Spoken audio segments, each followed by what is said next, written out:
Bonjour les gars, comment vous allez? J'espère que vous allez bien. Euh, Aujourd'hui, on va poursuivre avec nos vidéos toujours. J'espère que les vidéos qu'on a pu faire vous a plu et vous avez pu apprendre quelque chose sur les vidéos précédentes. Donc aujourd'hui, on va poursuivre et on va parler aujourd'hui de ce qui concerne les erreurs. Des erreurs que pas mal d'étudiants commettent sur le dossier Campus France. Aujourd'hui, je vous conseille vraiment de bien écouter les choses au clair.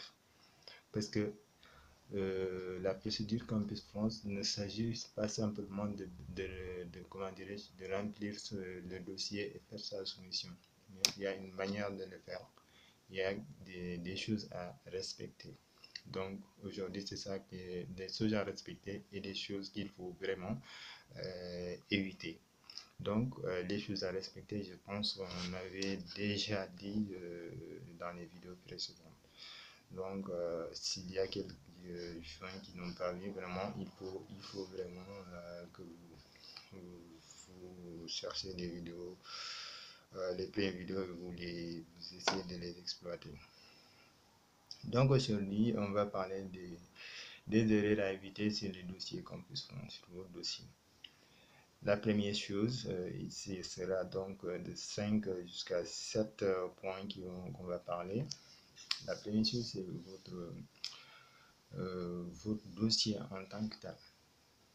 Votre dossier, il faut que votre dossier soit bien rempli. Même si le dossier n'est pas bien rempli, vous ne pouvez pas le soumettre.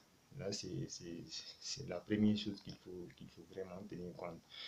Il faut que le dossier soit bien rempli avant de faire quoi qu'il en soit. Et bien remplir, et également que vous tenez compte de certains erreurs. Ces erreurs-là, il s'agit d'abord, de vos motivations, vos lettres de motivation que vous allez écrire là. Il faut bien tenir compte des choses là. Vos lettres de motivation, après avoir rempli vos formations, vos données personnelles, vous remplissez de vos feuilles de formation qui vont contenir cette formation pour ceux qui font Campus France, 20 formations pour ceux qui font des BTS via Parcoursup.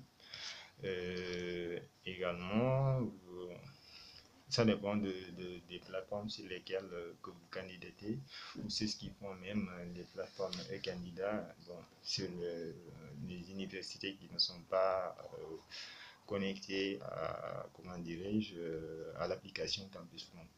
Et là, je vous conseille également de bien, quand vous faites votre procédure Campus France, vous pouvez également vous candidater via les plateformes e-candidats sur les universités qui ne sont pas connectées à l'application. Là, c'est une possibilité que vous pouvez faire. Surtout la majeure partie des bourses, également, vous pouvez se candidater sur la plateforme e-candidat. S'il y a des choses que vous voulez faire également, vous pouvez me signaler ça sur comment dirais-je, par commentaire, et on va également en discuter. Donc, les lettres de motivation, il ne faut pas vraiment faire des copies-coller. Si vous cette formation, quand vous prenez la lettre de motivation, vous faites des copies-coller, vous risquez peut-être ça dépend de la manière dont vous écrivez la lettre de motivation. Si c'est fait général, vous parlez de façon générale, et que vos formations sont presque tout à fait semblables, là, c'est pas grave. Mais le mieux, c'est de vraiment écrire une lettre de motivation sur chaque formation. Parce que ça ne va rien vous prendre. Même si vous faites une lettre de motivation par jour, 5 jours, vous prenez une formation, vous faites des recherches et vous faites une lettre de motivation.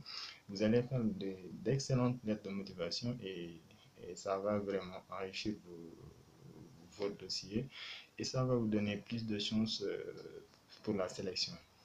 Surtout ceux qui sont en master, ceux qui font des masters. Parce que je ne vous cache pas, les masters, la sélection c'est très très très dur. Ouais. Parce qu'ici, la majeure partie des étudiants, quand ils font la licence soit, ou bien qu'ils ont des BTS, il y a des gens même qui ont des BTS et n'ont rien à faire, ils candidatent pour les masters. Donc, Mais bon, c'est autre chose. On laisse passer. Donc, pour vous dire, en général, les gens qui font licence, après la licence, ils se candidatent comme vous pour faire. Attends, bon, il y a un problème.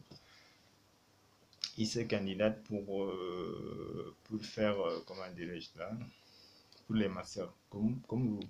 Mais c'est une autre plateforme, si, parce qu'ils sont déjà sur le doctorat. Donc, je vous conseille vraiment de bien faire les démonstrations pour élargir vos chances. Deuxièmement, les parcours. Les parcours également, ce que vous allez faire sur vos parcours, il faut que vous essayez de vraiment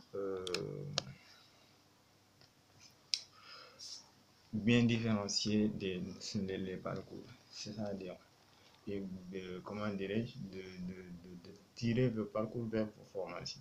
C'est-à-dire le beau parcours que vous prenez doit être conforme à les formations que vous faites. C'est-à-dire, je prends un exemple. Par exemple, c'est ce qu'ils font physique, ou bien c'est ce qu'ils font en mathématiques. On prend l'exemple de physique, par exemple, c'est plus large. En physique, il y a beaucoup de parcours. Il y a parcours électromagnétique, physique mécanique, quantique, je ne sais pas, électromagnétique, ainsi de suite. Il y a beaucoup de parcours, nanophysique, et ainsi de suite. Électrique, tout ça. Tout ça, c'est des parcours. Mais quand vous faites vos formations de grade, faites des parcours qui correspondent à la formation que vous faites, que vous avez fait dans vos universités d'origine. Donc, c'est ça que je vous conseille. C'est le deuxième ou bien le troisième point. Le quatrième point, ça sera la rétrogradation. La rétrogradation. Ça également, c'est un piège que la majeure partie des étudiants ils sont sur ce piège-là. Et c'est quelque chose vraiment de très très important que vous devez tenir compte sur vos dossiers. Parce que rétrograder 2-3 ans, là c'est beaucoup. C'est beaucoup les gars. Quand vous faites déjà un master, vous venez ici pour faire en licence 2, licence 1, là c'est autre chose. Là vous rétrogradez de 2 à 3 ans, 4 ans même. Donc là également, vous pouvez avoir l'acceptation dans les universités, mais le problème, ça sera au niveau des visas. Parce que là, ils vont dire que, bon, ce gars-là, il n'a pas de projet d'études. Il veut aller en France pour, ne serait-ce que pour rester là à travailler. Donc, quand il va en France, il ne va pas étudier, il va aller travailler. Donc, ce qui fait que, c'est-à-dire qu'ils vont vous coller un motif 4 et vous n'allez pas avoir le visa. Donc, le motif 4, je pense, l'année passée, donc, la majeure partie des étudiants, ils le connaissent bien. Donc, en tout cas, ceux qui ont déjà fait la procédure. Donc, le cinquième point, les prérequis. C'est très important. Les prérequis. Vous ne pouvez pas être accepté à une formation si vous ne remplissez pas 100% des prérequis. Parce que chaque formation, il reçoit des centaines, des 500, 1000 candidatures. Maintenant, ils vont sélectionner d'abord ceux qui ont les prérequis, qui remplissent 100% des prérequis. Maintenant, 100% des prérequis, ils vont maintenant prendre ceux qui ont les, comment dirais-je, ceux qui correspondent, dont les profils correspondent aux profils qu'ils cherchent dans leur formation. Deuxièmement, ils vont se baser sur, comment dirais-je, leur dossier, c'est-à-dire le bulletin d'honneur, ainsi de suite.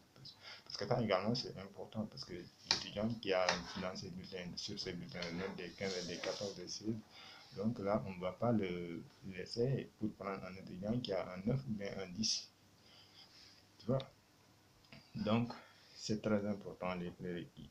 Les prérequis c'est quoi? Sa formation, ils vont te demander peut-être d'avoir un certain niveau peut-être en anglais, un B2 anglais, un C2 anglais, ou bien peut-être en, comment dirais-je, un certain niveau en physique, un certain niveau en mathématiques, un certain niveau en informatique. Tout ça, vous vérifiez. Est-ce que la formation vous demande ça ou pas? Si vous n'avez pas ça, vous dites que cette formation, je ne peux pas vraiment le faire. Parce que quand je le fais, comment dirais-je, je vais rater. Je vais le faire sans pour rien. Donc, ne faut pas choisir des formations dont vous ne remplissez pas des prérequis. Peut-être quand vous n'avez pas le choix, peut-être vous pouvez prendre une formation peut-être par risque. C'est un risque, hein, c'est un risque. Donc vous avez par exemple, s'il y a par exemple 4 prérequis, vous remplissez les 3 peut-être. Là peut-être ils peuvent, au pire des cas, vous pouvez avoir l'acceptation. Mais en tout cas, c'est pas vraiment ce qui est vraiment ce qu'on aime vraiment. Troisième ou bien septième chose, c'est la chose la plus importante. Et ça, je vous conseille également, on va faire une vidéo entière sur ça, pour que vraiment on pourra discuter sur ça. Mais d'abord, on va l'introduire quand même. C'est quoi? C'est l'entretien, votre entretien pédagogique. Votre entretien pédagogique, ça tient bien. Vous allez vraiment, vous devrez vraiment préparer le maximum votre entretien. Cherchez le maximum de moyens, le maximum de comment dirais-je, de comment je vais dire ça encore, le maximum d'armes. Oui, les armes, toutes les armes aussi pour se défendre. La défense, c'est quoi? Ils vont te poser des questions, tu vas répondre. Et je ne vous conseille pas même d'aller avec des trucs comme la majeure partie des gens le font. Ils te pensent quelque chose, tu écris. Bon, ça, il n'y a pas de problème. Tu prépares à la maison, tu prépares les questions. Après, on va on va vous donner, je vais faire une vidéo sur ça et on va voir toutes les questions sur lesquelles on va, en tout cas les questions les plus fréquentes sur lesquelles on va vous poser des questions. Et on va voir toutes ces questions-là. Vous allez peut-être s'entraîner avec ces questions. Donc, qui reviennent tout moment. Donc, et peut-être s'il y a des exemples de réponses, on va essayer de voir, et ainsi de suite. Donc, c'est ça. Mais l'entretien, je vous assure, ça compte vraiment sur votre dossier. Parce que c'est l'entretien également qui va déterminer, parce que par l'entretien, on va savoir combien de fois vous êtes motivé pour continuer vos études supérieures en France. On va savoir votre projet d'études. On va savoir est-ce que vous êtes apte, est-ce que vous êtes prêt à financer vos études. Est-ce que vous avez déjà, vous êtes déjà préparé vos loyers et tout ça. Ainsi de suite, tant de choses que vous allez répondre. Et donc, ces choses-là, si vous n'avez pas bien répondu à ces choses, comment vous allez avoir vraiment comment dirais-je, votre préinscription? Et vous passez au visa et on va vous refuser le visa. Donc, les gars, il faut bien préparer vos entretiens.